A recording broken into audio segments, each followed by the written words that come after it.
Bismillah, Bismillah, walhamdulillah, wassalatu wassalam ala rasulillah, wa ala alihi wa sahbihi wa barak wa sallam. Assalamu alaikum wa rahmatullah. So, we've been looking at hadith number 14 in the 40 hadith of Imam Nawawi. If people want to pull that up. And we started reading through an article to kind of help us extrapolate a little bit more meaning around this hadith and understand some foundational elements to the way Sharia functions, more practically speaking, so that we're not operating in a vacuum. So just to kind of recap a bit as people pull up the hadith, and if you want to pull up the article that we were looking at also, it's on the Yaqeen Institute website. So if you Google Yaqeen and what did we search last time? Yaqeen and stoning and hand cutting. There we go. So if you want to pull that up as well so we can continue to read through it.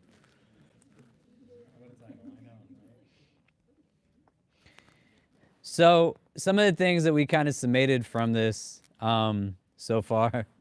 What's up, man? I like it. You came on a great day. We're talking about stoning and hand cutting.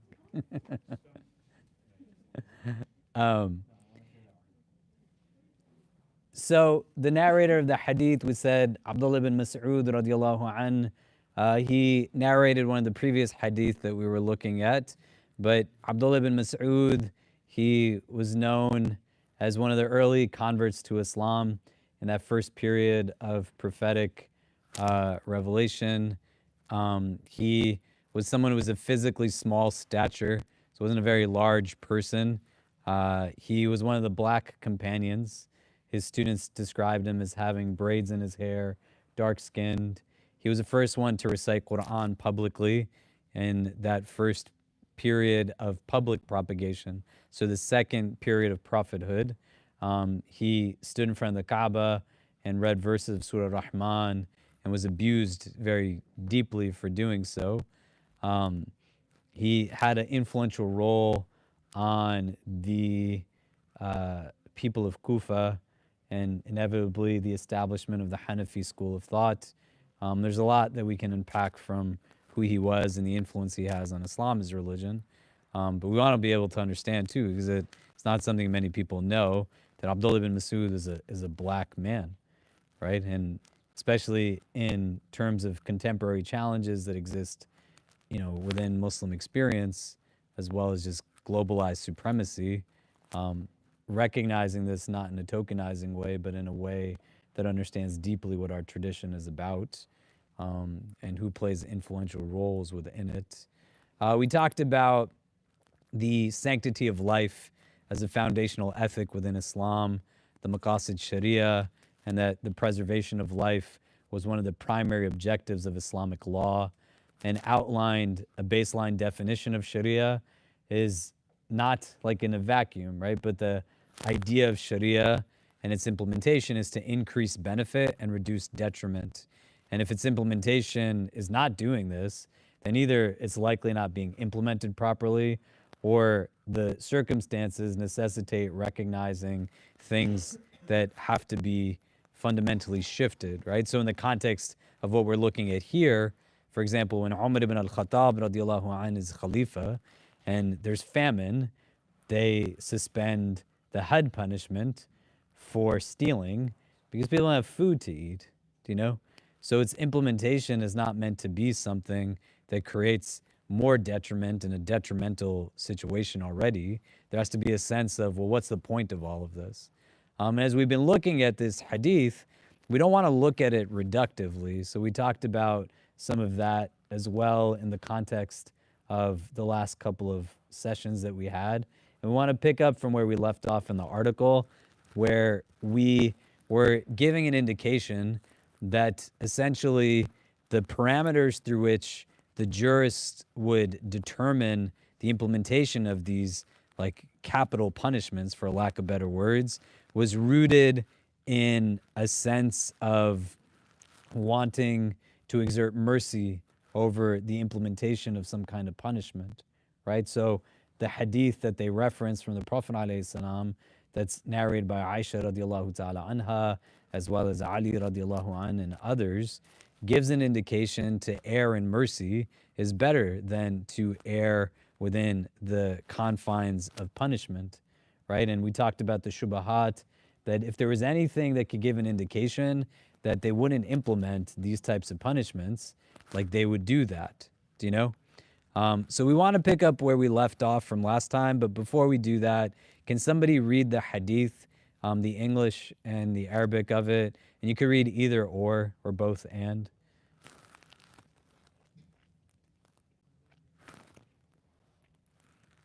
It's hadith number 14. Yeah, go for it, man. It is not permissible to spill the blood of a Muslim except in three instances: the married person who commits adultery, a life for a life, and the one who forsakes his religion and separates from the community. Great, jazakallah khair. Can somebody read the Arabic?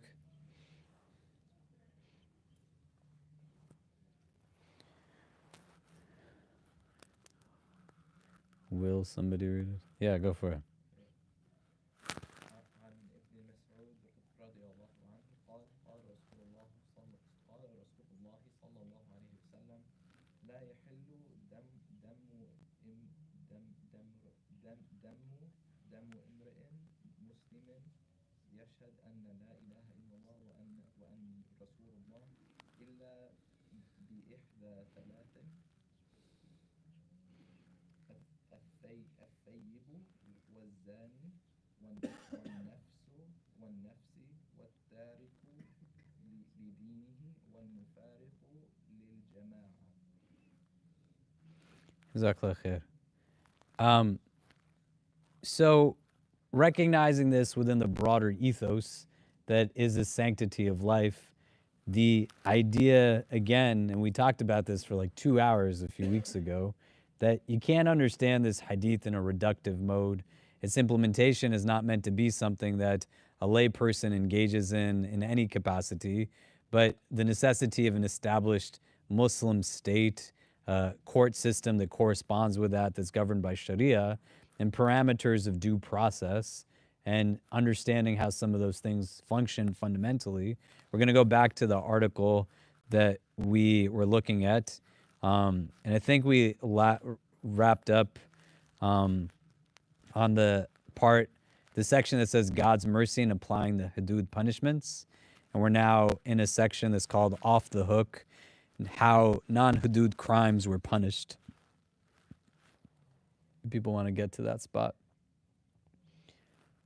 And somebody had asked last time, just to kind of get us up to speed, like the examples that are being utilized by Dr. Jonathan Brown here of what some of the people exerted to kind of engage in the implementation of mercy rather than punishment, you know, in the prism of things that were miraculous. A husband like appeared and, you know, must have impregnated this wife, or things of that nature. He's giving examples to what level of extreme someone would go, but doesn't mean that the norm is that those extremes were what was necessary, but giving an idea of how far they were willing to go, so that even on a spectrum that was less extreme in terms of creating doubt, they would be more inclined even in those instances. Does that make sense? So can somebody start reading off the hook how non-hudud crimes were punished?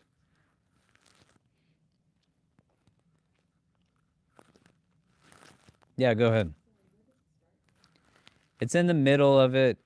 If you're looking on your phone, I don't know if the contents show up on the left that have hyperlinks. Do they show up? The contents?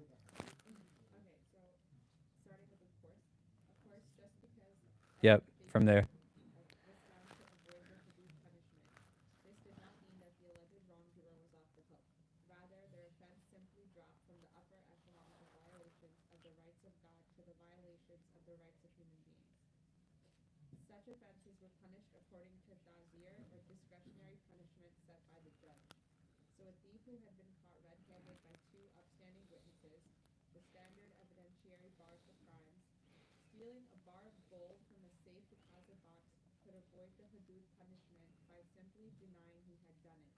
he would not have his hand cut off. But there was still sufficient evidence to convict him of theft at the level of qaz, or usurpation, similar to petty larceny or the civil wrong of conversion in common law. An unmarried couple found naked in bed could not be punished for zina, but they could still be severely disciplined. You can continue. A judge or governor could also draw on his authority to maintain public order to punish offenses that fell below the threshold of hudud. For example, someone who stank of wine and was obviously drunk might not be punished at the level of hudud, but he could still be punished below that level. In the case of armed robbery, banditry, if the perpetrators refused and surrendered, then these ambiguities would drop the offense from the hudud range. But they were still liable for the punishments for homicide and non-hudud theft. Okay, so why is this an important principle to understand? That where there's now an ambiguity that enables a capital punishment to be suspended, but there's still going to be discretion at the indication of the qadi in the system to still implement some type of consequence to the behavior. Do you get what I mean? Like, why not just say, well, this can't happen, so let's just let it go? But there's still a gradation and a diminished kind of application of punishment or some kind of recourse in the course of one of these things. Does the question make sense?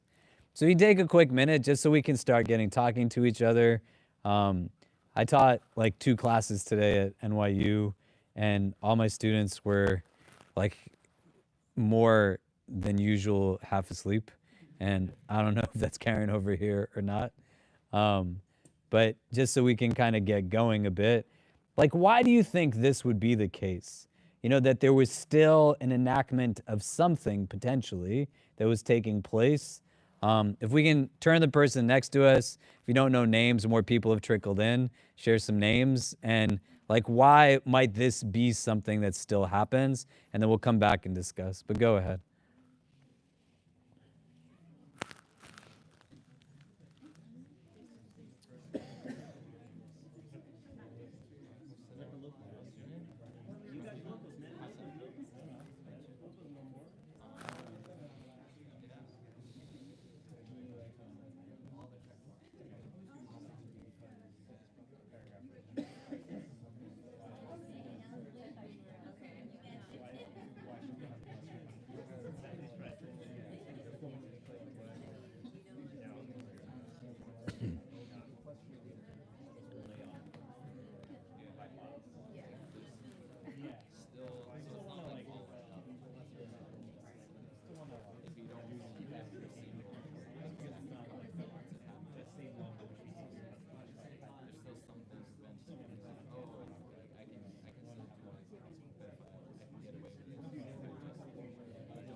Okay, so what are we coming up with? Like, why is this something that would still be there in the aftermath of some of this? What do we discuss?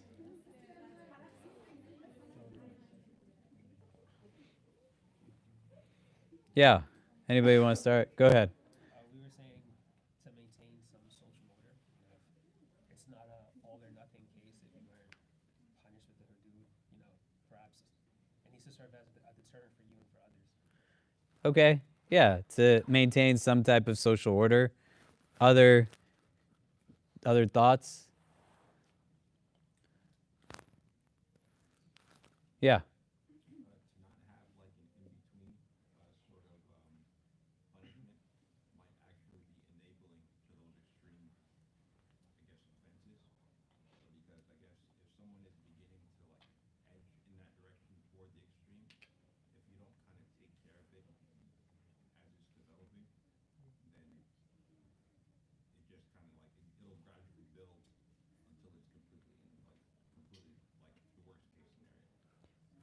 Okay. Yeah. Anything else? Like, try to conceptualize you're in a place where there is now some type of proceeding taking place. If you've ever been to court before or not, I'm sure no one here has ever gone to court for anything, right? But yeah. Okay. I used to get a lot of tickets when I was younger, and cops would pull me over sometimes for no reason and sometimes for reasons. And I had to go to like a driving class when I was 18 to get points removed from my license because I had so many points on my license. And I would get pulled over for no reason. I grew up in Edison, New Jersey, which is now a very South Asian dominated city. If you've ever been to Oak Tree Road in Edison, New Jersey, it's like miles of just South Asian stores of all kinds. But when I was growing up, that wasn't the case. And when there was an influx of South Asians, it led to a lot of racial tensions, a lot of challenges, And I was at this thing. There was people that were around me that the instructor asked, like, what was the worst thing you did while you were driving? And this guy next to me, he was like, I'm from Germany, and we have the Autobahn. So when I drive here, I just pretend like I'm on the Autobahn. And I was like, that's crazy. And then this guy next to me, he's like, I can't drive unless I've smoked a lot of weed. So I would always smoke weed before I drove anything. And the instructor said nothing to these people. And they kept going in this way. And then he asked me, and I didn't know what to say. So I was like, sometimes I change lanes without turning my blinker on. And he yelled at me for so long. That's the most dangerous thing you can do. What's wrong with you? I was like, man, I don't get it. Why would you have this opportunity? If you're in a court system, the application of like law in and of itself is theoretically made to create order. This is not like a nepotistic religion in any capacity. We have hadith where the Prophet ﷺ is looking to find a young woman by the name of Fatima who has committed a transgression, and the people are saying, no, like, she comes from a noble family, she's wealthy. And the Prophet says, even if Fatima bint Muhammad had done this, like, we would ensure that she was held accountable for the transgression. The discretionary kind of punishment at the hand of a qadi is not only in the instance where the proof of the had being a valid consequence is met, but there's also when the proof of the had is not met. And the ta'zir that comes, the discretionary opportunity, like, has its benefits in various ways, because the had is only one kind of percentage of this. If you remember what we talked about last time, do you know that you need to have these 4 witnesses see the actual act of penetration, you know, all of the kind of things that go in to that. So what would happen, for example, if somebody was assaulted, a young woman by like a man, and the burden of proof that relies on 4 witnesses seeing this for the head to be cast in some capacity is not met, the ability to still utilize other types of evidences, circumstantial evidences, is implemented, and then the governing body that is Muslim in whatever locale or country. Sorry, it's my mom. Assalamualaikum. हाँ माजी, मैं ज़रा दर्स दे रहा हूँ माजी, मैं आपको बाद में फ़ोन करता हूँ, ठीक है? ओके, अच्छा, okay, sorry. So that woman is going to be in a place where she still needs to have some type of like restitution, right? You're not going to tell this lady that, sorry, this is the only way that this can happen. Do you see what I mean? And our religion is not anti like modernity in the sense that as things advance, there's opportunity to have insights today that one could not have had prior to. The recording from a video camera, right? The utilization of things when you go to a hospital and there's rape kits and things to that extent. Do you see what I mean? They might not meet like the category of 4 witnesses viewing X, Y, or Z, but it has the capacity now for the judge to still utilize discretionary understandings on how to do this. So somebody who assaulted someone that, you know, the burden of that proof is not met, they could still be imprisoned for the rest of their life. Do you understand? Like the had is not carried against them, but there's something that is lesser because there's still restitution needed for the one who was transgressed against in some capacity, right? And then when you look at it also in the mode of like maintaining public order, social order, like you have consequences to your behaviors. The understanding of the implementation also of some of these things is that they constitute in some capacity a method of like forgiveness and tawbah. Do you see what I mean? Like the had is not implemented, and then also that person has a liability on a day of judgment thereafter in the same way. The had is implemented, or some of these punishments are implemented as a means to also alleviate responsibility and accountability on a Yawm al-Qiyamah.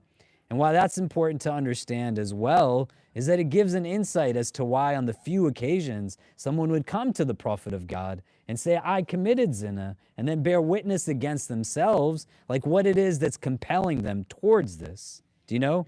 But if it is this all or nothing implementation, that it's only this or it's nothing else, it also creates a reductive nature and doesn't allow for the individuals who are integrated into the system to now be able to understand within their locale, like, well, how should it make sense where we're at today? Do you get what I mean? Yeah. Is the discretionary punishment like always meant to be strictly lesser? Or like, for example, if I'm a judge and the standard for the punishment is not met, but there's some like new form of evidence, like you say, like a video, like a video recording or a rape kit, can I in that case decide to still give the equivalent of the punishment as a ta'zir punishment? It depends in some instances, like how it's established, right? So if you look, for example, in some Muslim countries, and I haven't like read some of this in a while, but like in Malaysia or Indonesia, for example, if somebody rapes someone, not only is there a sentencing of imprisonment, but there's also like lashes and whipping. Do you see what I mean? And they put that together, right? Do you see? You know, and lashes are like one of the had punishments, right? Allah knows best. Do you know? But you got to think about why also then you take religion from people who know what it is that's happening, like where you're at. Do you see what I mean? Like someone calls me from like Norway and says, "Hey, it's sunlight here all day and all night. How do I fast? You know, am I allowed to combine these prayers at this time and that time?" I have to say to them with responsibility, I'm not from Norway. I don't know what's going on in Norway. I don't know how it is in like northern Canada. It's not that there's not a foundational insight, but the implementation of something on the ground also sometimes necessitates somebody who's familiar with what's happening on the ground to be able to say, this is what we should be doing here. Umar ibn al-Khattab can suspend the had not just because he's the Khalifa, but also because he understands what's happening there. He's not restricting himself to say, well, 3 centuries ago, this is what they did, so that's the only way to do it. And if there's not an opportunity at that level of kind of court proceedings for the person who is in the seat that they're in, making these juridical rulings to have like some say given in what's taking place within that actual moment of time, it can create like a conundrum. And then that idea of how continuity and change functions in Sharia doesn't really create an opportunity for there to be what is the increase of benefit and the reduction of detriment. Do you see what I mean? Does that make sense? That's why it's also important that the people who are like implementing this stuff and running it, they know what they're talking about. Do you know? They're not just exerting things off of a whim. They're not utilizing like Orientalistic influenced ideas, nor are they in a place where they're getting like super high off of authority. Do you see what I mean? There was a point in time in New York City where police officers' starting salary was $25,000 a year, living in New York City. Do you know? How could anybody pre-tax live off of a full-time salary that was $25,000 a year? You'd want to then think, though, why would somebody do that? And a big part of it was the power trip that you got from being in a place of enforcement. Do you see? The idea that I uphold an authority that enables me to be able to hold someone down. So the same hadith that we talked about last time, to err in mercy is better than to err in punishment. It's still meant to be a criteria in the implementation of what's going on. And it's not meant to be like an ego trip or an ego kick. That's why our religion is not a one-dimensional experience, that you just are good at Islam because you know, like to, perform postures and prayers with precisions, but there's an understanding of a deep theology, a much-needed set of universal ethics and values, and a robust spiritual tradition that informs practice, right? And if somebody doesn't know, and all they know is one hadith, or all they know is like one verse of Quran, and they don't know like how it is meant to speak to each other, or what the broader purposes of these things are, its implementation then creates a lot of challenges. That's a big responsibility for someone to now implement what is a discretionary kind of ruling in the sense of let's like reduce, but also still try our best to do what Allah wants us to do. Do you know what I mean? On a day-to-day, it's important to understand because there's gonna be people who give us religion who have no idea like what religion means. Do you know? And this is why also you can't engage religion functionally at a way that is just like a soundbite experience. Do you know? At some level, the formulaic aspect to it structurally has an actual reason to it. You know, you gotta be able to understand basic arithmetic before you can understand algebra and geometry and get to calculus and all this other kind of stuff. And if somebody can just piece together like one thing here or there, or adopt like a reductive mode of it, it creates more challenges than not. Do you see what I mean? So to like speak about it with definitive nature on the stuff that like you might not know. So you can, like you should, like you know how to make wudu, go teach somebody how to make wudu. Do you know what I mean? But like, but if you, you know, but if you don't know like what something says, it's okay to say, I don't know. And I don't want to play a game with it because somebody's going to actually act on what it is that I'm telling them. And my ego can't be getting in the way in this moment. Do you see what I mean? Can we continue reading?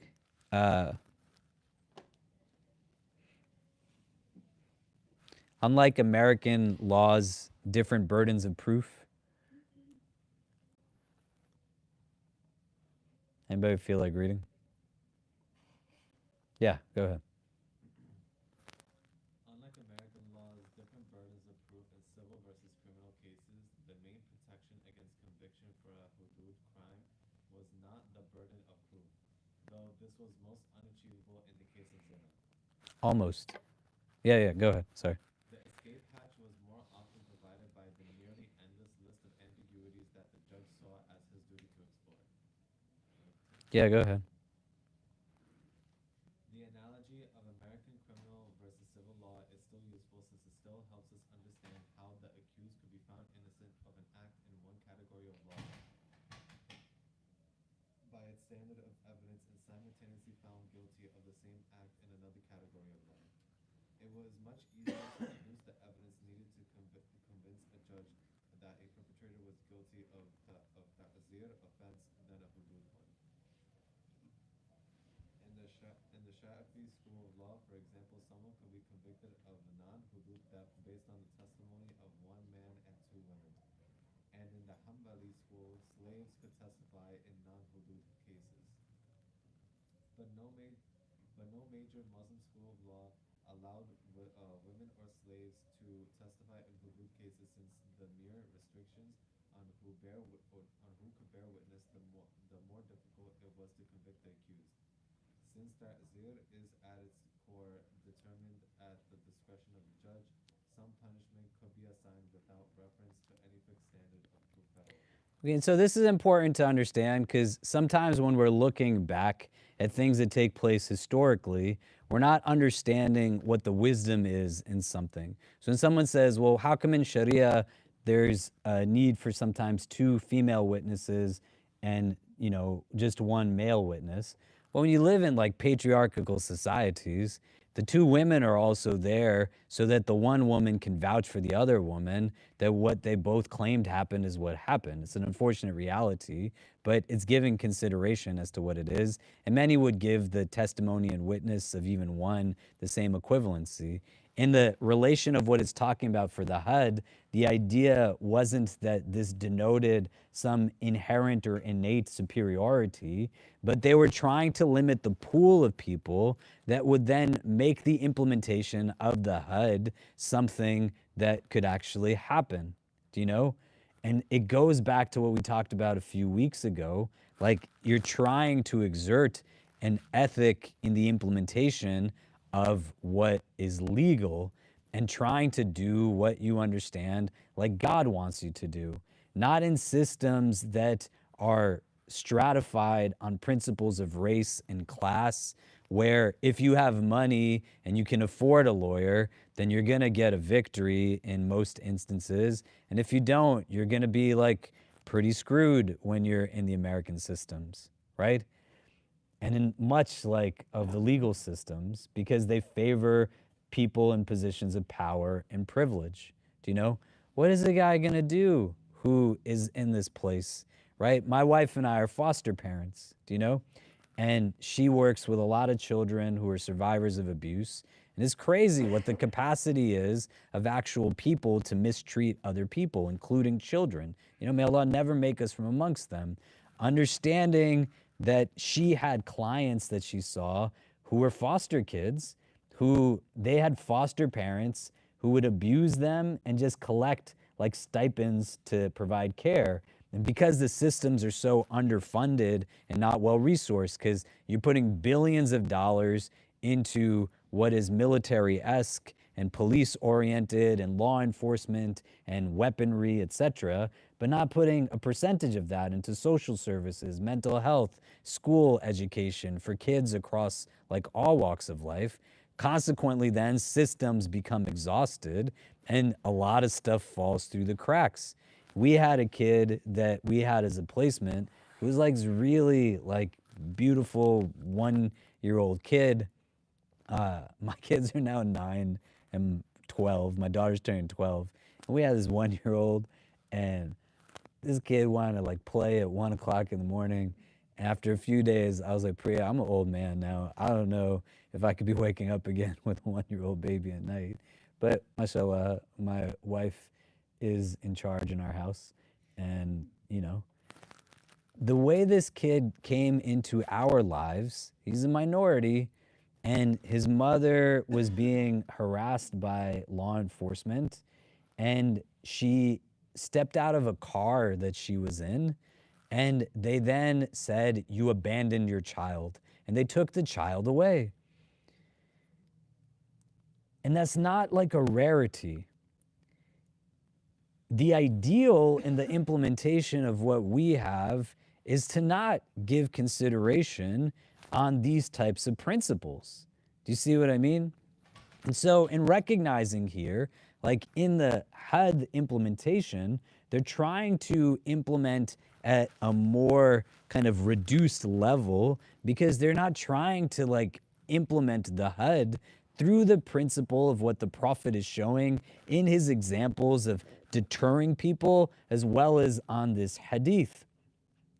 And the difficulty in understanding some of this for some of us is we get exposed to conventional modes of justice and inequity that are built structurally to ensure that the privileged continue to have what they have, and the underserved and underprivileged are not even forgotten, their narratives are just erased, right?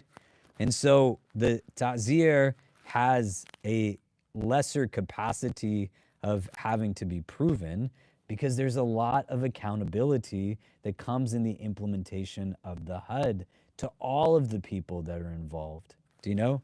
Can we continue? The discretionary punishment was historically. You want to keep reading, Haris? Discretionary punishment was historically the primary category of punishment in the Sharia. In some schools of law, jurists develop detailed tables of punishment with their schools of law for what the Islamic punishments apply to what sorts of offenses. Lashing the bastinado, smacking the soles of the feet with a cane, and to a lesser extent incarceration have been the main methods of punishment.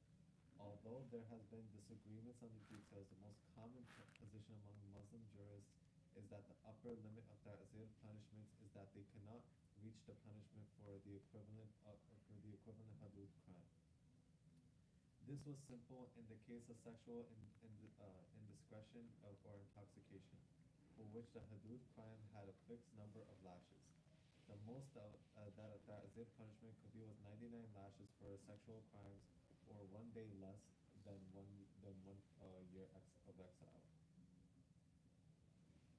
Theft was a different matter. Petty theft was generally handled by lashing or short jail time, while repeat offenders could be sent to prisons for thieves. See more on the types of punishments used in Islamic civilization.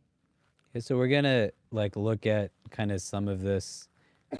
There's a appendix of how they looked at some of these things at the end of the article, and kind of see where that goes, right? And so, like many things in the way Sharia functions, like there's going to be different opinions on how some of this gets implemented, you know, and that's like a hallmark part of our religion.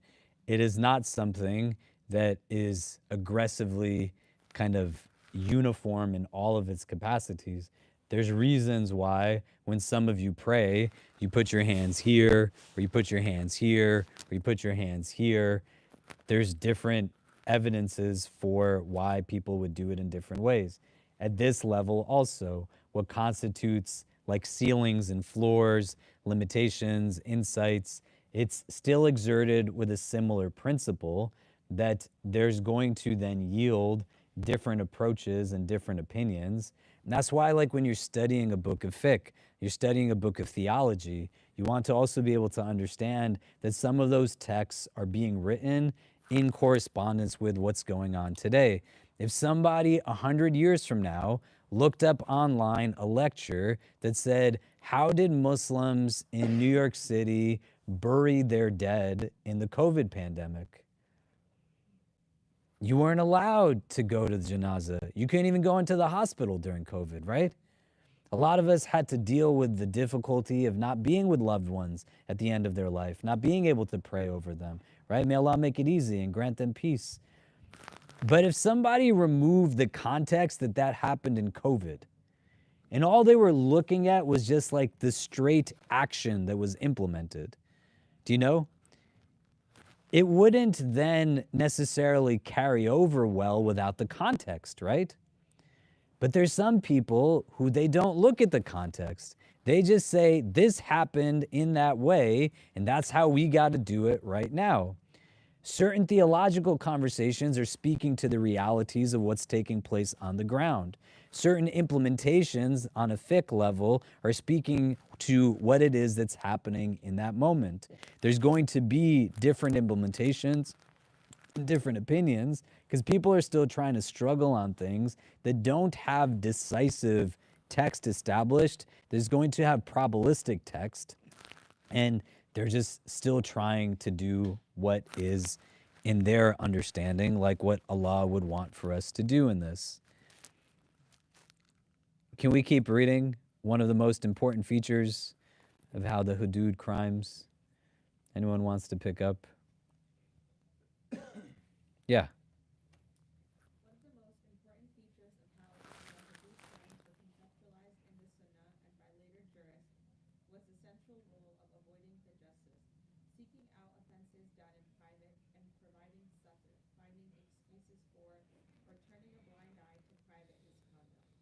These concepts were rooted in the Quran, which forbids tajassus, and the Sunnah, where the Prophet ﷺ repeatedly ignores a man trying to confess to having violated one of the hudud.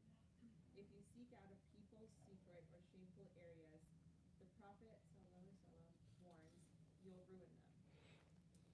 Okay, so think about this from the standpoint of like hadith that we know, right? The man kills 99 people and asks someone, can I be forgiven? And the person says, no, you cannot be forgiven. And so he kills this person too.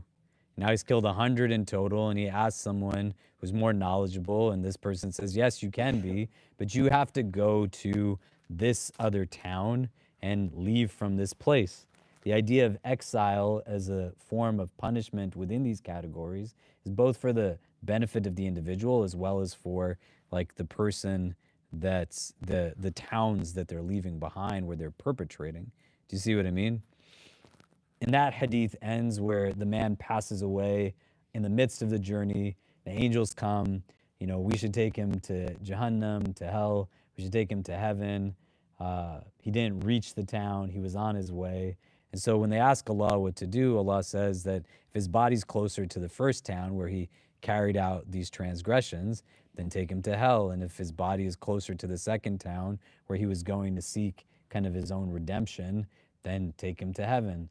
And they find that the body is closer to the second town. What the hadith says in reality was it was closer to the first, but Allah in his mercy, he made it seem as if it was closer to the second. Do you know? But he's moving away from a place and an environment that breeded these things and goes into this other town, right? So now when he's in this other town, does he have to announce what it was that he was doing prior to? There's complexity to some of these questions. Do you see what I mean? And it's not always as simple as like, hey, you gotta just not ever talk about something somebody did. The number of times I sit with people who are survivors of abuse in my office, and they are saying to me, am I doing something wrong that I'm saying someone abused me? Because it's implemented in their head in a problematic way, like you can't reveal someone else's sins. That's not like what's being said here. Do you see what I mean? The notion here is not that we're in a place where we are misapplying what the actual understanding is. If there is a means of benefit derived, then you definitely talk about it. When you go to seek a counselor's advice, you go to therapy, you don't sit and just be silent to the therapist. You talk out the stuff. That's not gossiping, that's not backbiting. The idea of spying, right? The Jesus, is like a big problem. And when we think about this on a character level, right? We talked about this in Jum'ah and other places, right? The Prophet ﷺ, he says, "Min husni Islam al-mar'i tarkahu ma la ya'nihi," that from the beauty of one's Islam is they leave behind that which does not concern them, right? Like you mind your business, do you know? And you're not like butting your nose. You're not like literally looking into people's homes, like to see where it is. And there's an invasion of privacy in that regard. But in the prism also of like reason. Do you see what I mean? So it's very different. I looked into someone's home and I saw that they were drinking alcohol, right? Versus I looked into someone's home and I saw that they were like beating somebody. If you and I have a wall between us and the apartment next to us, and I hear the cries of the child being struck, do you see what I mean?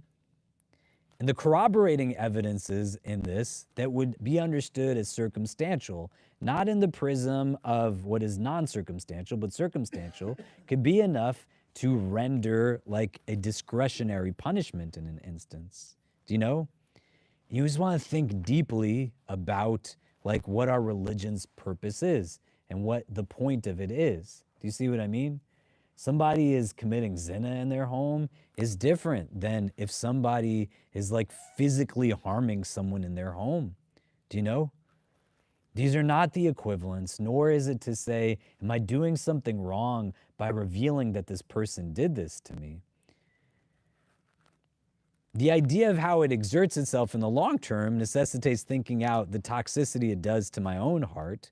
So resentment becomes the tool for me to say, you're doing wrong by me. But if I now have to be resentful every time to feel empowered, that's going to hurt me inwardly, not hurt somebody else. Do you see what I mean? But the idea of finding excuses or avoiding like this stuff. So you see in these instances, these people are coming, I committed zina, the Prophet seeks to push them away.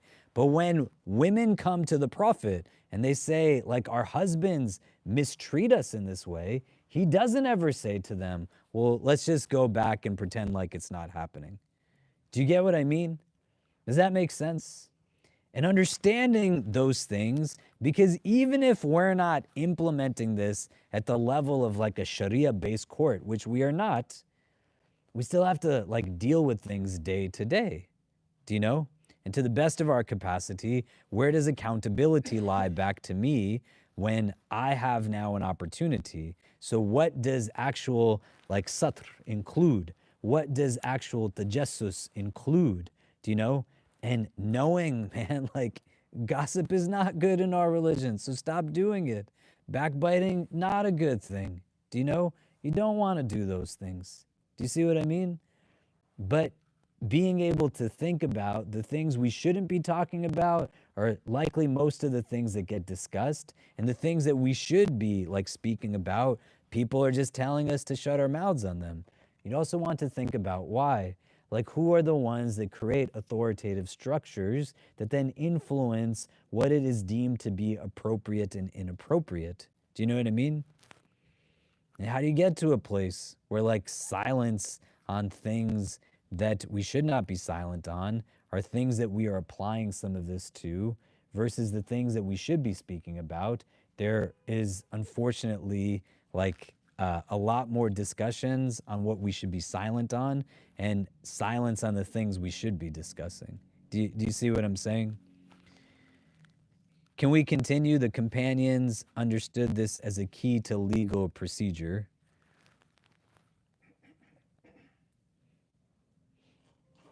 You want to read? Yeah, go ahead. The companions understood this as a key to legal procedure. The prominent companion and governor of Kufa, Ibn Mas'ud, was brought a man whose beard was dripping with milk. But Ibn Mas'ud's only response was, "We have forbidden to seek our faults. We have been forbidden to seek our faults, but if he does something openly before us, we would hold him responsible for that." One reliable report tells that the Khalifa Omar heard rowdy voices from inside a house in Medina, so he climbed over the wall and found a man with a woman and wine. When he confronted the man, he replied that, while he was indeed committing a sin, Omar had committed three. He had violated the Quranic commands against seeking out faults in others, climbing over the walls of houses, and entering homes without permission. Omar admitted his fault and left. Okay. Like, do you see like how this functions in relation to the paragraph prior to? Do you see what I mean? Right? Like the idea is still with a recognition that human capacity is human capacities in certain ways, but there's distinctions between private and public spheres of engagement on certain things. Do you know? And so if these people are doing some of this stuff behind their house, he's got no reason to be interjecting into it. And authority is different from leadership. So Umar is a good leader because he takes the feedback and isn't saying like, don't you know who I am? But he was like, you're right, I shouldn't have been doing what I did. Do you see what I mean? Then you gotta think about it from the standpoint of like, what if he sees this guy on the street? How's he gonna interact with him? Do you know? Like, what's the notion of trying to get someone to be at their potential best? Do you see what I'm saying? But recognizing, again, in Ibn Mas'ud, like, who is Ibn Mas'ud? Who's Ibn Mas'ud? Huh? Yeah, he's the narrator of the Hadith that we're looking at, right? And he plays this influential role in Kufa. He's a prominent Sahabi. He's the first one to read the Quran publicly. Like, he's not playing games with this stuff, right? So he is from the very beginning a part of all of this. And this man came with his beard dripping in wine. And he said, we didn't see this happen. Do you get what I mean? Right? Do you think that at that point they just said, well, you are not allowed in our masjid ever again? Do you know? And how we trickle it down into implementation. A friend of mine is like religious scholar, is building a beautiful community. And he sat with me one day after like a couple of years and he was like, I don't know what to do. And I was like, well, what's happening? He said, we had all these people coming to our masjid, you know, that are quote unquote typical masjid goers. But now we got these guys that like do drugs and they drink alcohol and this and that. And he was like, what should I do? And I was like, I don't know, man, but it sounds like you're doing some good stuff. So keep doing it because Allah's gatherings are meant to be open to everybody, not just like a select few. Do you know? And those people who are not like comfortable with people who are different from them coming into places, they just have to deal with it, right? And compassion and love that doesn't compromise on the rights of others, do you know, is an imperative to understand. The emails that I get that I'm most like kind of exhilarated by, you know, just the other day, a young woman in our community sent me a message and she said, alhamdulillah, she's completed one entire full year of sobriety, right? May Allah make it easy for her. Do you know what I mean? That's amazing. Do you know? And it's a sign of strength. Like, we don't want to push someone down. We want to help them recognize that they're bigger than those needs. And a lot of people turn toward haram like that, not because they're bad people, but in absence of communal supports, right? Inshallah, she's going to get to a place like other people in our community who will send me emails and text messages saying, today I've completed 17 years of sobriety. Today I've completed 20 years of sobriety. You know, they know like what the point of the deen is and they're not playing games with it. Why would the man who reads Quran publicly for the first time in our religion's history be telling this to this man who is coming and he has this experience with alcohol? Do you see what I mean? Okay, let's keep reading. As with other areas, yeah, go ahead, man. As with other areas of Islamic criminal law, the application of the hudud ultimately fell under the authority of the ruler or state.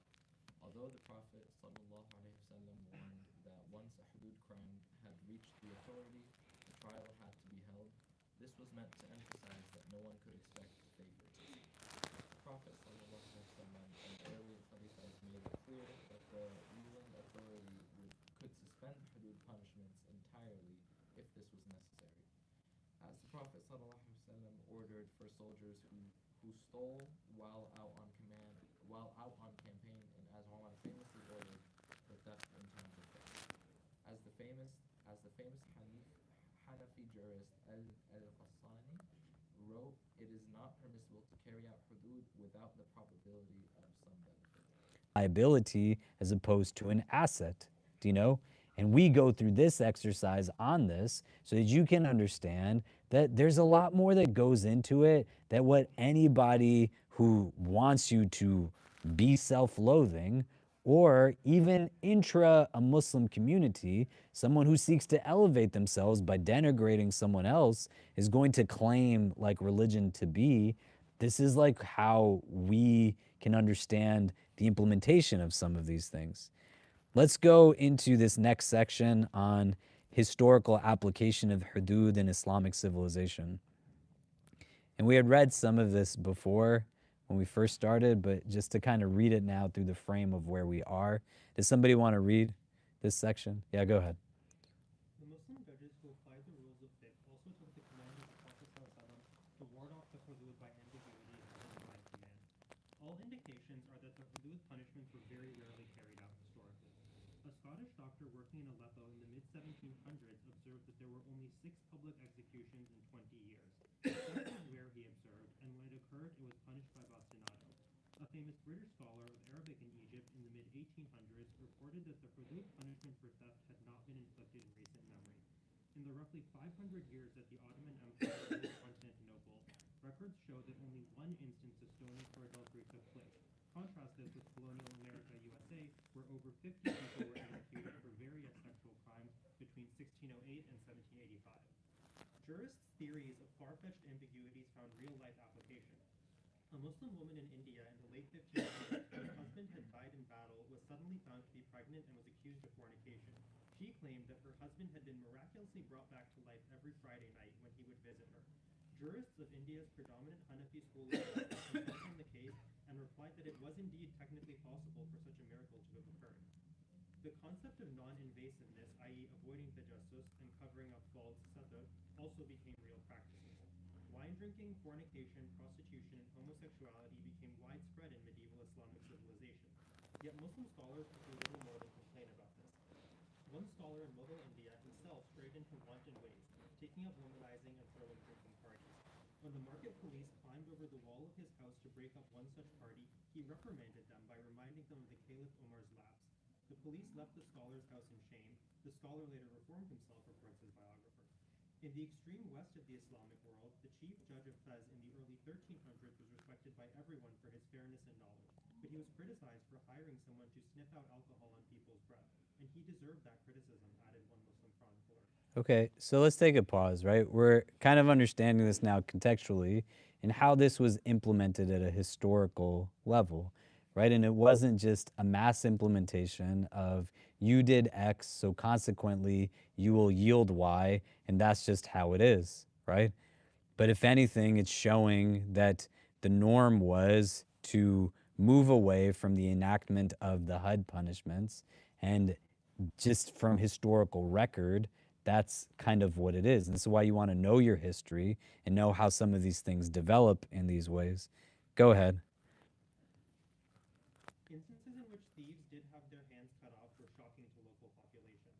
The famous Moroccan scholar and traveler Ibn Battuta, died circa 1366, recounts how in Mecca, when a judicial official had ordered a young man's hand cut off for stealing, the youth later murdered that judge. The Mughal emperor Akbar the Great, died 1605, was furious when he found that his chief judge had carried out the execution of a man convicted of a hudud offense, citing the principle of avoiding this through ambiguities. The judge fell from imperial favor and eventually died in exile. The best illustration of how seriously judges took the command to ward off the hudud as a religious duty is a near soap opera level scandal from Mamluk Cairo in the year 1513. A magistrate from the Hanafi school of law had a gorgeous wife who was lusted over by a Shafi'i magistrate. This Shafi'i judge took advantage of his colleague's absence to enter the couple's house and consummate the affair. But a jealous neighbor who was also in love with the wife informed the husband, who immediately returned home, busted into his room, and found the couple in his bed. The Shafi'i magistrate pleaded with the fuming husband, offering him money not to disgrace him publicly. The man's wife pleaded along Sharia lines, saying but the husband refused and locked them in the bedroom until the authorities arrived. When confronted, the Shafi'i magistrate confessed to zina and even wrote out his confession before another magistrate. Hearing of this scandal, the Mamluk Sultan al-Huri was livid at the corruption uncovered amongst his magistrates. So he asked for a ruling by a Shafi'i judge who declared correctly that the couple should be stoned. The chief judge affirmed, and the Sultan, who had been acknowledged as overly zealous in punishment, was elated. He'd be commemorated for his justice, he exclaimed, since history would record that someone was stoned for zina in his time. During the meantime, the couple retracted their confession. Leading scholars wrote that the hudud punishment would have to be dropped. The Sultan responded in outrage, "O Muslims, a man goes into the house of another man, commits iniquity with his wife. They are caught together under the covers. The man confesses to what he'd done and writes a confession with his own hand, and they say after all this that he can retract it?" The Sultan convened all the senior judges and jurists at his court, including the then nonagerian pillar of the Shafi'i school, Shaykh al-Islam Zakaria al-Ansari, died 1520. One leading Shafi'i scholar, Burhan ad-Din ibn Abi Sharif, died 1517, replied to the Sultan, "That is God's law," warning that whoever executed the couple would be liable for their murder. Zakaria al-Ansari agreed. Enraged, the Sultan executed the couple anyway, fired all the chief judges and scholars from their judgeships and teaching positions, and sent Ibn Abi Sharif to live in exile. We must appreciate what took place in this episode. Several leading scholars and judges of Mamluk Cairo accepted dismissal from their posts in exile rather than affirming the application of a hudud punishment. Writing a century later, the historian Najm ad-Din al-Ghazzi, died 1650, remarked that the Sultan's crime of executing two people without legal right and ignoring the protocols of the Sharia was a cause of the fall of the Mamluk state, which the Ottomans conquered only 3 years after this scandal. Aside from the hudud, Muslim judges have historically generally been conservative about carrying out capital or severe corporal punishment. For example, one of the few instances in which a judge can refuse to enforce the ruling of another court applying another school of law is if that other school has more severe rules on issues like requiring execution for murder. When one of the Ottoman sultans ordered a group of merchants to be executed for disobeying his ruling of fixing prices, a Muslim jurist intervened, objecting that it is not permitted to kill these people in the Sharia. The sultan replied that the merchants had disobeyed an order he issued, and the scholar replied, "What if your command did not reach them?" Okay. That was the second time we read through this section. The first time we read it was on, I think, the first or second day we were looking at this hadith. And you want to be able to kind of reframe it in the context of some of the stuff we've been talking about over the last few weeks. So let's do this before we look at one other thing today. If you turn the persons next to you, like what's coming up for everyone so far? What are some of the things we're taking away from the discussion so far? We'll come back and talk about it and then look at one last thing before we wrap up. Go ahead.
Okay, so what are some of the things that are coming up?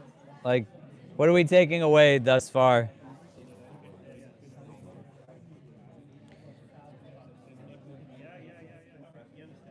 Maybe we can have a few people share what is coming up for people. Anybody?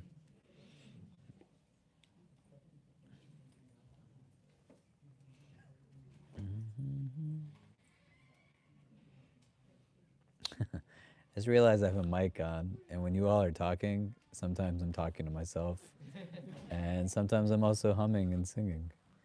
I don't know if they can ever. Can you ever hear that when you're on the live stream? Do you ever hear me talking to myself, or like, see? Oh no. Yeah, great. Well, now, no man. So what do we talk about? What do we discuss? What are some of the things coming up for people? Or any takeaways? Yeah.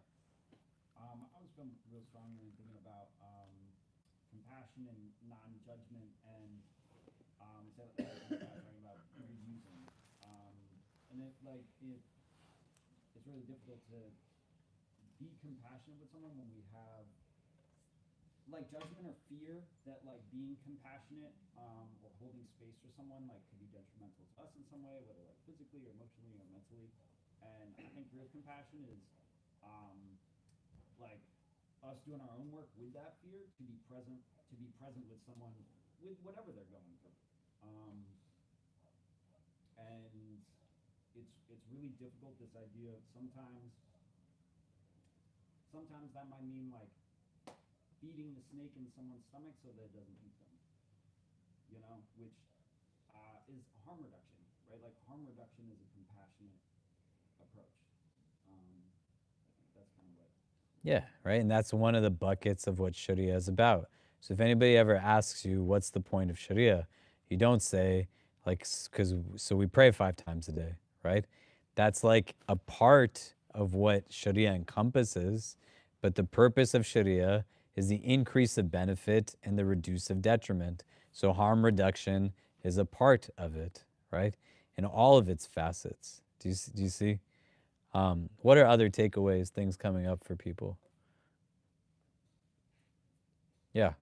I think one of the things I was thinking about, and especially with the last story of the magistrates, um, on how all of those jurists, stood in line and took exile over giving a punishment, is sort of like the weight of justice that is put on the shoulders of the person who has to carry out these, hudud punishments. So like, they would rather take exile in this world than stand in front of God and say, I took out, you know, I executed a man um, based on a ruler's temperament and didn't follow the the guidelines that God has set out for me.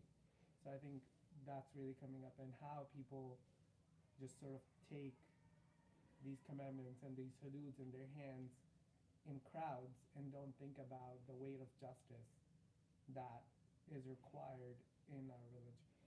Yeah, and they will have accountability in front of Allah. So the continuity and the upholding of a precedent that now is contrary to what they know Allah and His Messenger have said to be true. The world is temporary, the hereafter is forever, right? May Allah make us people of Jannah. So it's what's influencing their decisions. What kind of mechanisms do people threaten you with in relation to your own practice of faith, right? الَّذِي يَطْعَمُهُم مِّن جُوعٍ وَآمَنَهُم مِّن خَوْفٍ. Like security and hunger. These are important things. Someone can captivate your well-being. They make you feel like you'll lose your job. This is what happened in the course of an entire year that we just experienced. You're going to get doxxed. You're going to get fired if you stand in protest, if you mention or even like a post that you didn't even write on social media in some capacity. It's purposeful. It's strategic. And what people in positions of power and privilege do to leverage their power and privilege over someone who's underserved and underprivileged is to now seek to dominate in ways that they know someone will potentially yield to them, right? This is why you don't carry the HUD in a situation of famine. Somebody doesn't have food, what are they going to do? You also don't measure somebody without compassion, because the way you might engage on a certain issue of justice, someone else might not have the capacity because the stakes are a little bit different for them. And so they're giving us the indication of what is aspirational, right? If you got to choose between keeping your job or getting exiled, these jurists who likely are being shown the criteria through which they should be in their roles is that they're doing what it is that they're supposed to be doing. They're subservient is to the divine, not to one that's in a position of authority.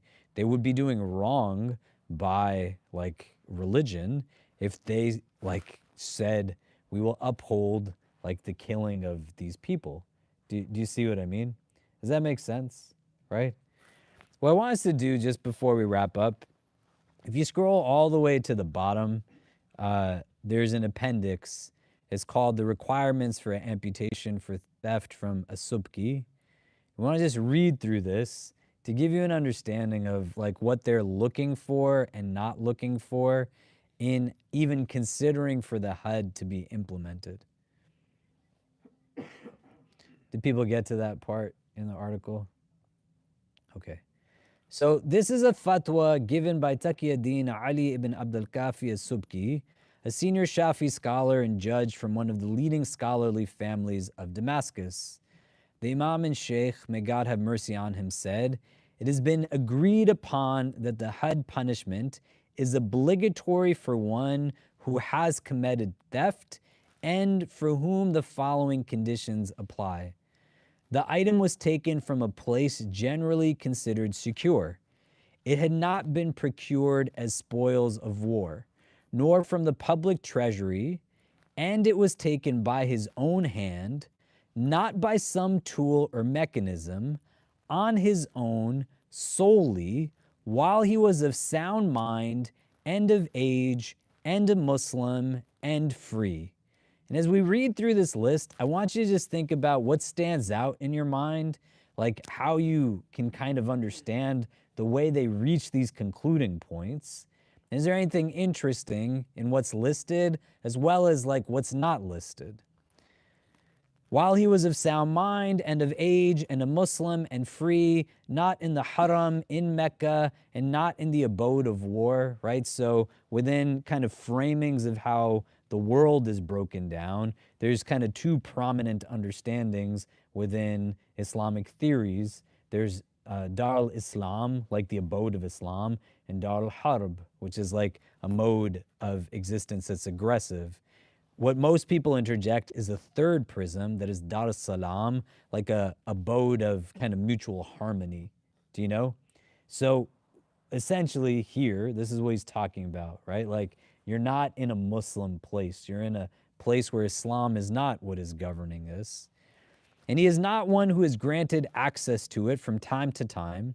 And he stole from someone other than his wife, and not from a uterine relative, and not from her husband, if it is a woman, when he was not drunk and not compelled by hunger or under duress, and he stole some property that was owned and would be permissible to sell to Muslims, and he stole it from someone who had not wrongfully appropriated it, and the value of what he stole reached 10 dirhams of pure silver by the Meccan weight, and it was not meat or any slaughtered animal, nor anything edible or potable, or some fowl or game, or a dog or a cat, or animal dung, or feces, or dirt, or red ochre, or arsenic, or pebbles, or stones, or glass, or coals, or firewood, or reeds, or wood, or fruit, or a donkey, or a grazing animal,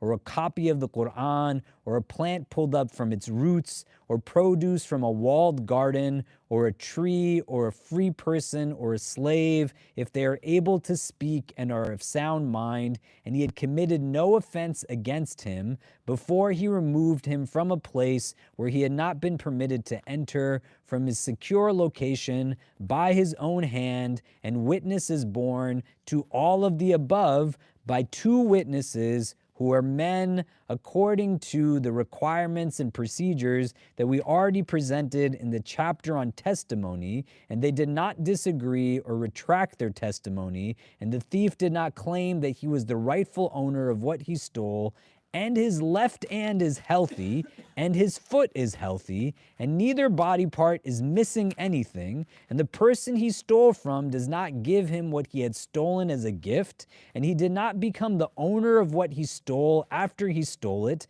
and the thief did not return the stolen item to the person he stole it from, and the thief did not claim it, and the thief was not owed a debt by the person he stole from equal to the value of what he stole, and the person stolen from is present in court, and he made a claim for the stolen property and requested that amputation occur before the thief could repent, and the witnesses to the theft are present, and a month has not passed since the theft occurred.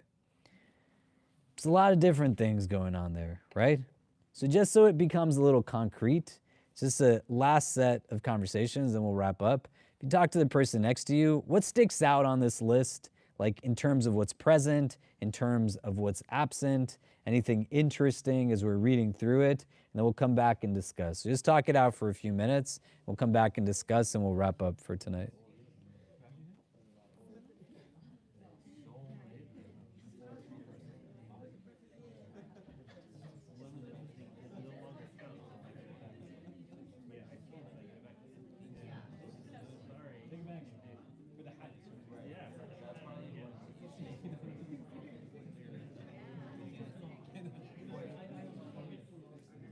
I think the very first line, where like it's taken from, it's generally considered secure,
Okay, what are some of the things that are sticking out to people? Anything interesting?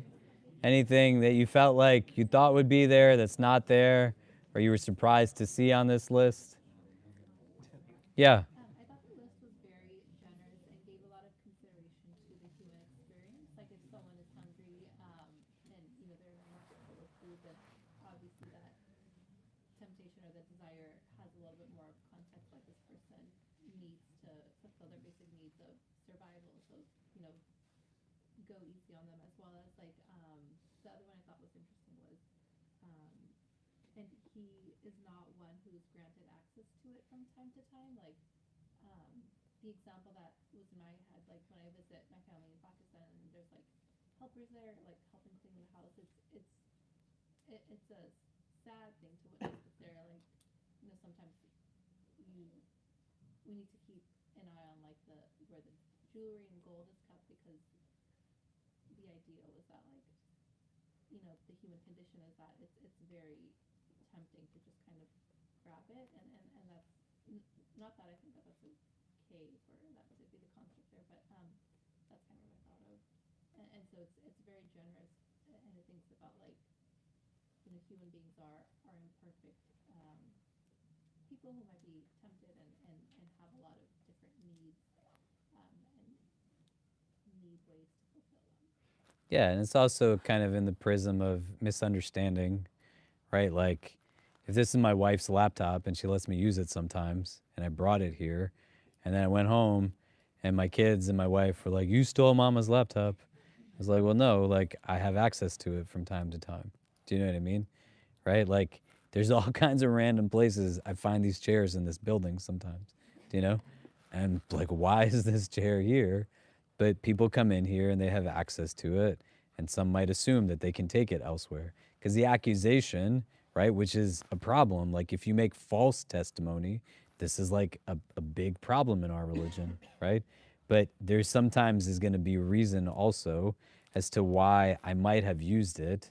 And the accessibility variable becomes important, both in what you're saying as well as just a generic understanding of like, I didn't like, did you take it because you thought it was like something you were allowed to take?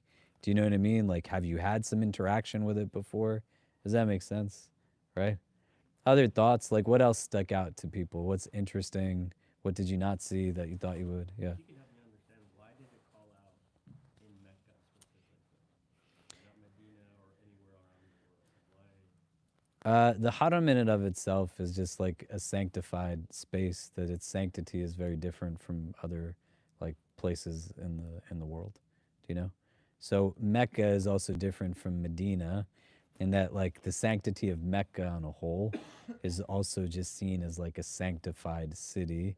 Most people would say Mecca is the most sacred city in the world, right? There's some opinions that say Medina is more sacred than Mecca because the Prophet ﷺ is buried in Medina, do you know?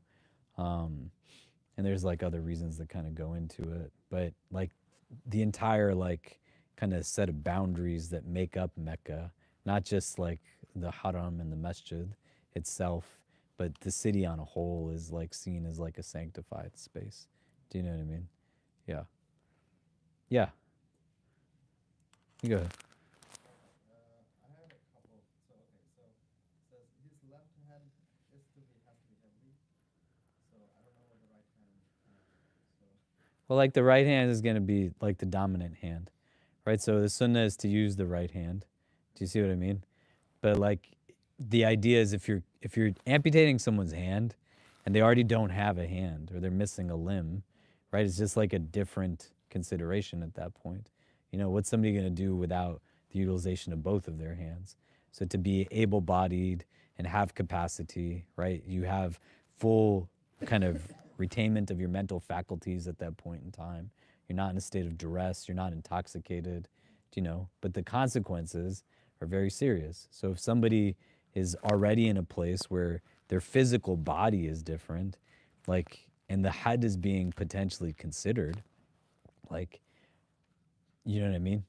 Right? Like, that's just a very different mode of existence, you know? Yeah, you were gonna say. so was it saying that the had can only be applied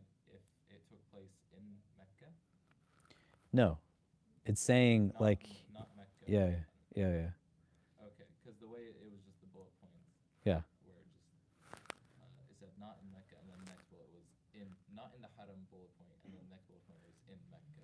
The establishment of this Yeah. is like the baseline is there has to be an Islamic state, do you know? And the court system also has to be ruled by Sharia. Like those are kind of the criteria of this actual process being implemented. And that could be in like various parts of the world. Do you see? So the confines aren't only like if this takes place within like this particular locale only. Yeah. But like, tell me what you thought was interesting, right? Because a lot of the questions I'm not going to be able to also give you deep insight on. But like, think about it as best as you can from the standpoint of the thought process that goes into this, right? Like, why? Why are they creating this type of list that's talking about like animal dung and fecal matter? Do you know what I mean? Like, what is it that they're really hoping to accomplish here in relation to the hadith that we're looking at? I don't want you to walk away thinking that like there's just this hodgepodge system and someone's like, oh, that guy created zina, let's start throwing stones at him. You know, like it doesn't work that way. Do you know? Yeah. It sounded like a lot of the things on the list were things of utility, like things that someone might use, like in any like kind of like agricultural lifestyle, like something like of use. So like maybe somebody took it out of necessity to help feed themselves or their families. Yeah, right? And it's one of the things that comes up. Were you saying something before? I'm sorry.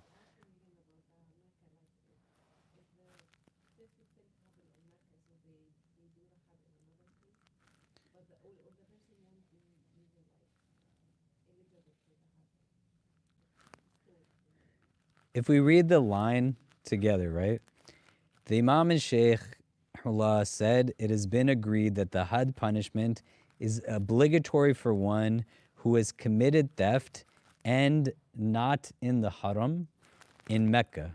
Because the haram can refer to like a haram in Jerusalem, a haram in Medina.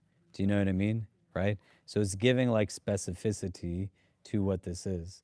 So remove the other bullet points and like read it just as a sentence on its own, and it'll have a little bit more clarity to it. And the points that are established before this, like this is what makes somebody mukallaf in Sharia, right? Like my son is 9 years old. He's Muslim, alhamdulillah, but he's 9, so it's not obligatory for him to pray. Do you see what I mean? Like he's prepubescent, do you know? So an age of discernment is attached to this physical experience of puberty in our religion, do you know? But this is like how Sharia gets applied.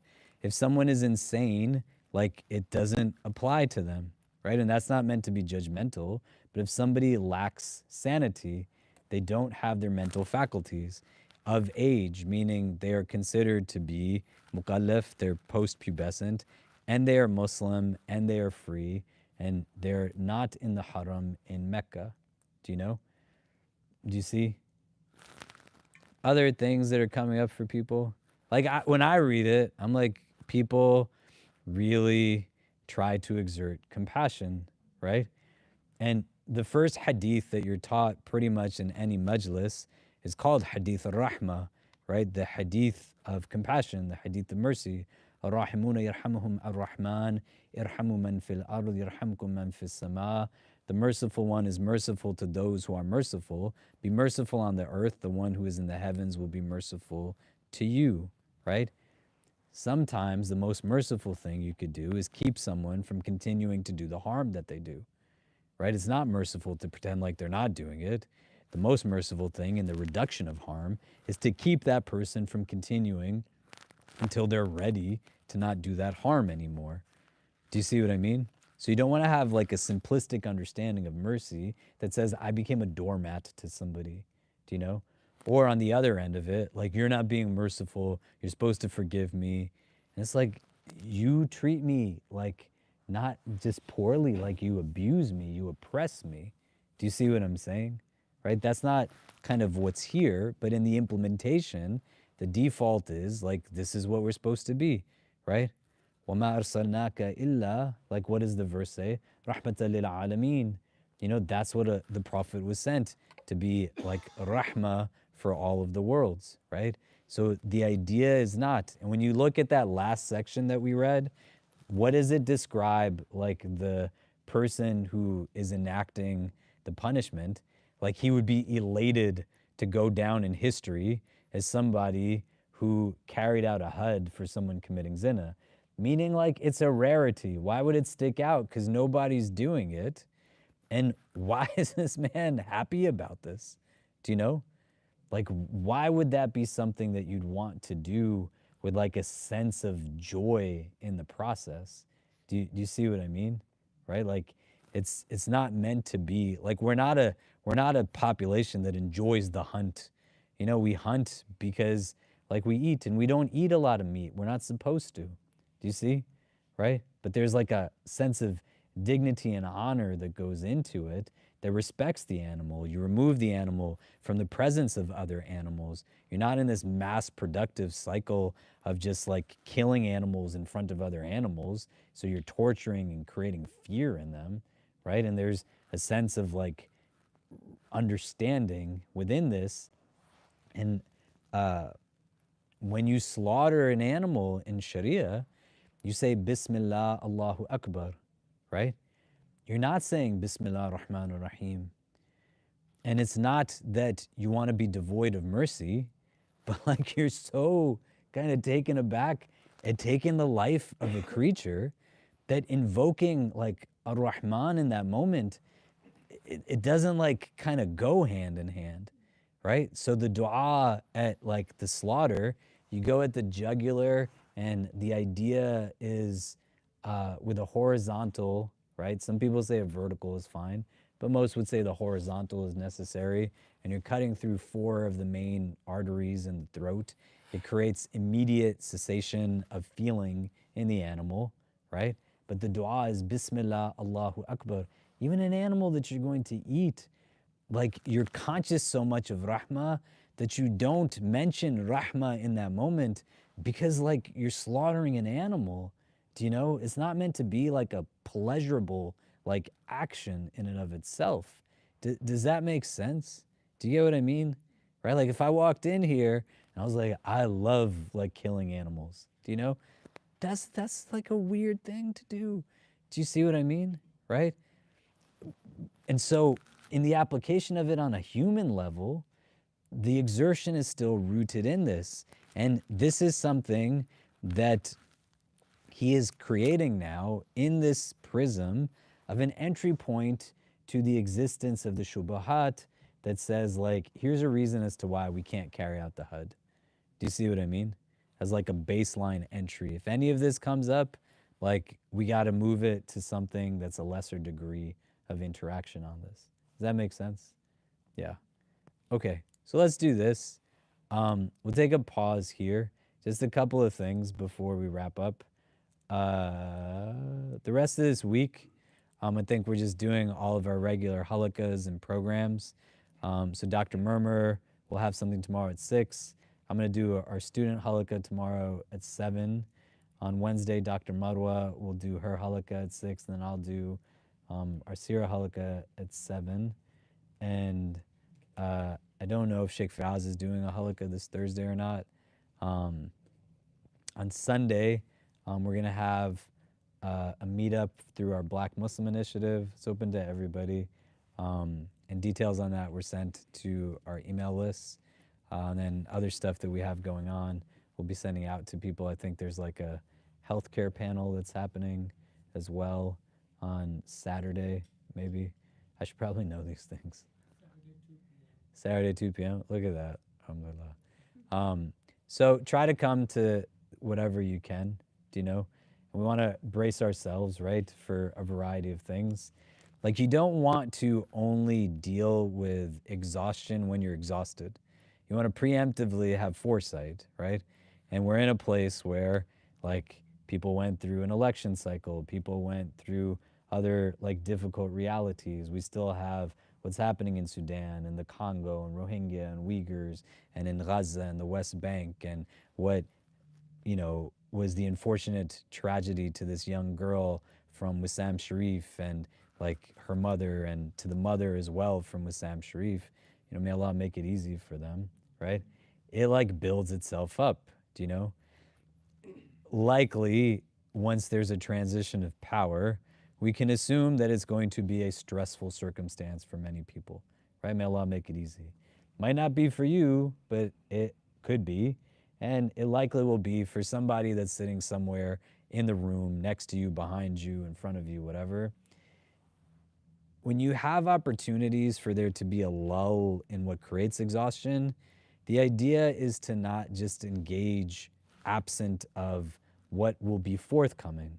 So in the moments where nobody is like taking away your sleep, sleep well now so you're well rested for what's going to be coming, right? Eat well now. Spend time in spaces where you don't have to validate your existence. So come to these things so that you're around people that are going to create replenishment, because likely there's going to be a big mess. You see all of the guys that this man is appointing in certain roles, right?